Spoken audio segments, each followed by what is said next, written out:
Me and giving Drew a warm round of applause up on the stage. My name is Drew. I'm from a company called Crystal Knows. Started it in 2015.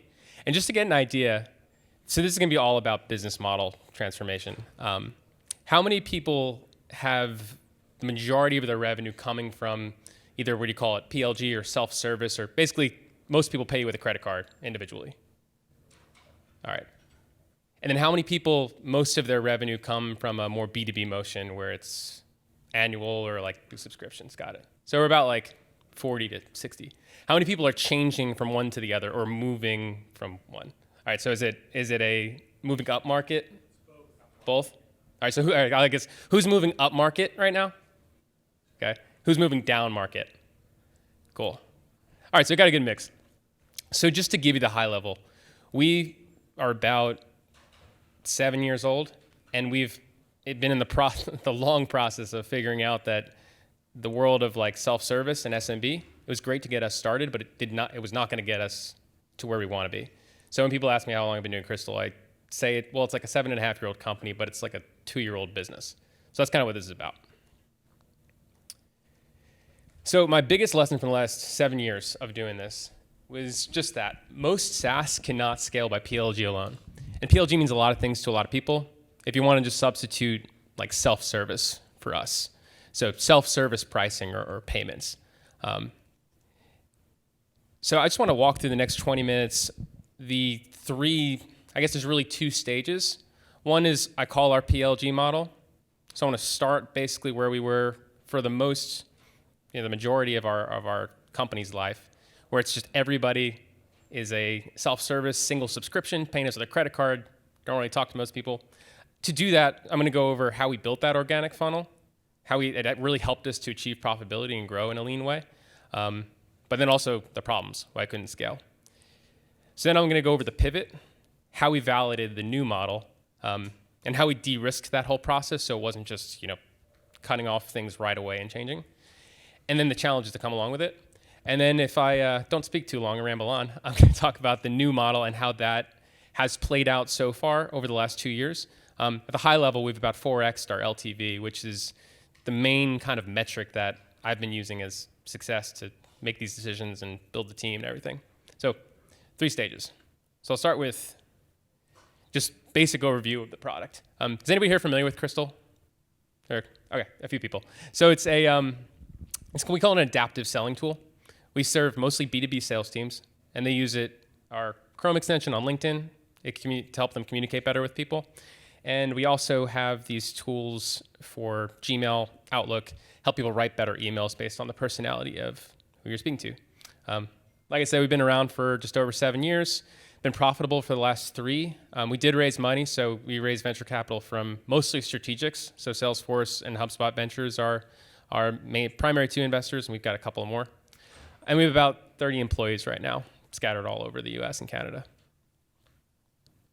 And our product, it mostly is an integrated, we call it like a coach for every conversation. So it's not the type of thing where you plug it in and it's this mission critical tool that someone's spending their day on. It's more of an integration focused thing. So we just want to follow you around if you're a B2B sales rep or a B2B sales manager, wherever you do your work.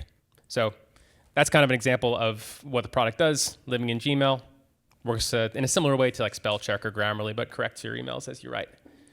So it's a whole kind of multi-dimensional thing. Starts with personality assessments, then goes to how you put this stuff into practice.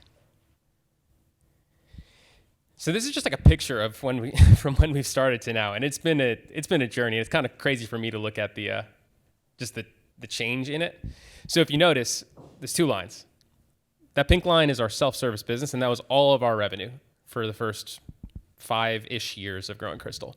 And that's when a lot of people learned about the product, because we were just trying to build this inbound funnel, and thus we give away a lot for free. So we've got a big freemium platform, and that created a growth mechanism. However, as you can see, it was just very difficult to scale that. We couldn't really, it was just very hard to move it. I'm getting a little bit into the details. The purple line is the B2B sales motion that we started about 2 years ago, towards the end of 2020. And that is a combination of like mid-market and enterprise sales. And that's what's really elevated our business. Not I mean, this is very much a work in progress. So hopefully I can talk to you in a couple of years and this one's gonna look very different. But it's really given us a scalable sales model that now we're kind of pressing into. So you're seeing like a work in progress type presentation right now. This is not a complete retrospective. Under the hood, this is the key stat that I am laser focused on with our team. It's improving our LTV. So all throughout this self-service journey of our company, I could not, for the life of me, figure out how to increase ACV significantly, and I could not figure out how to get the churn down. So that resulted in a long, long slog of struggling with low LTV. We had a very exciting product on the surface, but just the nature of, a credit card churn and a product that was not coming down from the top, and then people struggling to implement it, it was just very difficult to upsell, to expand, everything that all the people on the stage have said, you should be doing this. We actually couldn't put it into motion because we didn't actually have real relationships with our customers. But the last 2 years, since implementing all this stuff, we'll be able to increase that about 4x, and it's kind of on its way up as we continue to do it.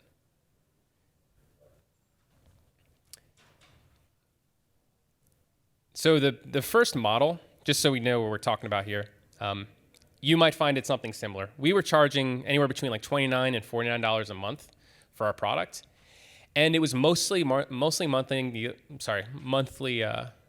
deals. We had no sales team, no customer success team.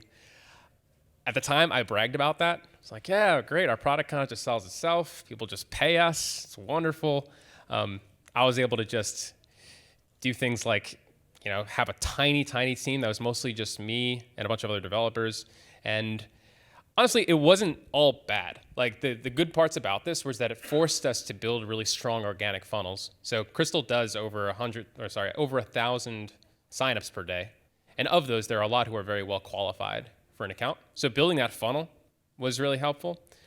Built a lot of brand awareness, some really great logos of companies where we got a lot of saturation.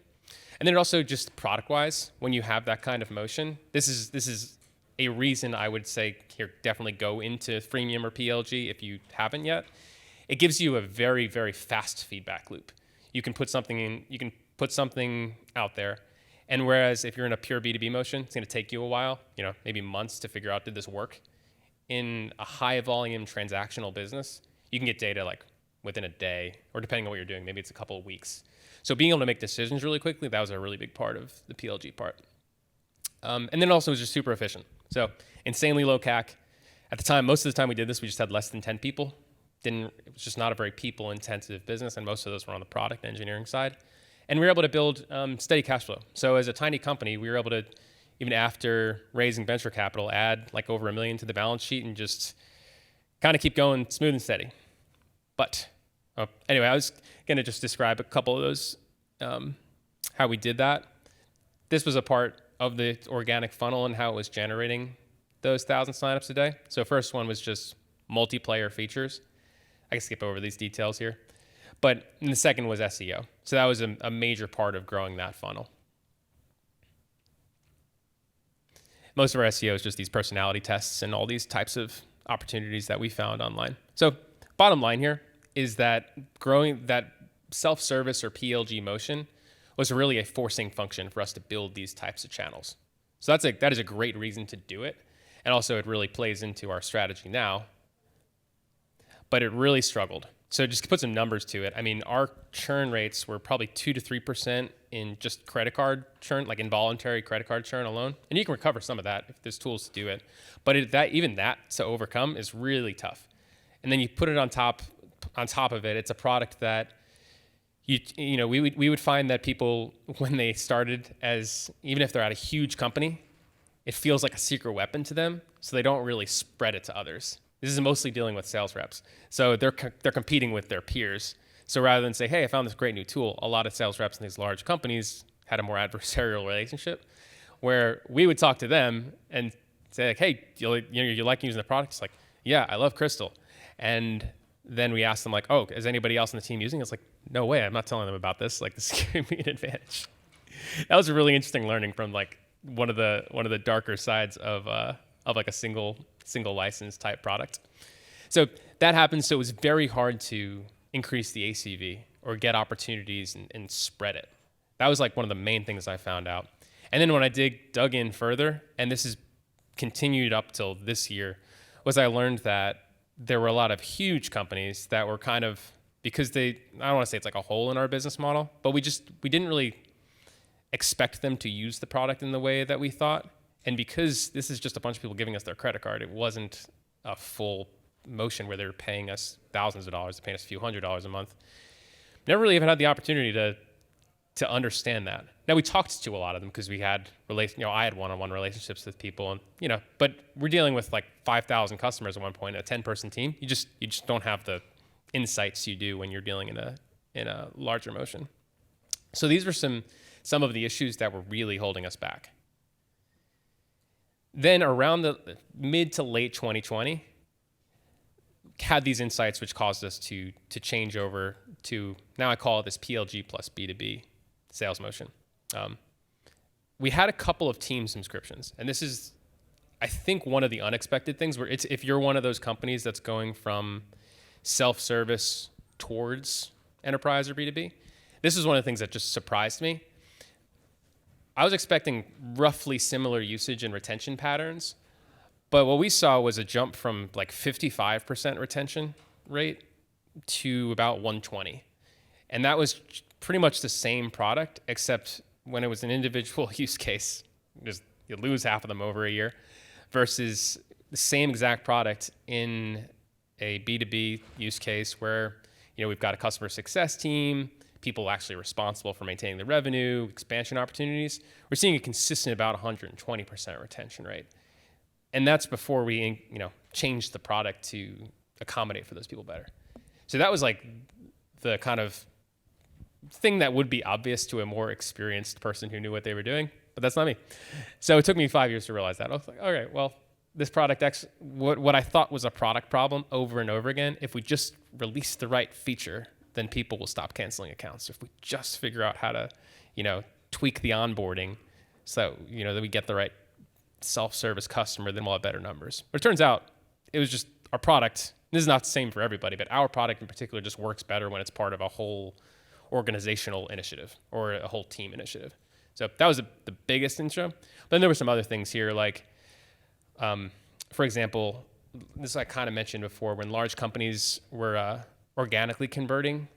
So we'd see a big customer of ours is Accenture, and we'd see all these Accenture accounts coming in, going out, upgrading, downgrading, like signing up a whole bunch of people and then never responding to the emails that we sent out. It was just like all this churn, and you're looking at these logos like, wow, we've got Accenture as customers, Oracle as customers, EY, Salesforce, like these just massive companies, but no real enterprise traction. And it's because they never actually had the pressure to enter into a sales process. Even when we had a sales team, we were trying for it. Because we had the self-service account, it was like this very low friction way to just kind of take care of it with your company card and not worry about it.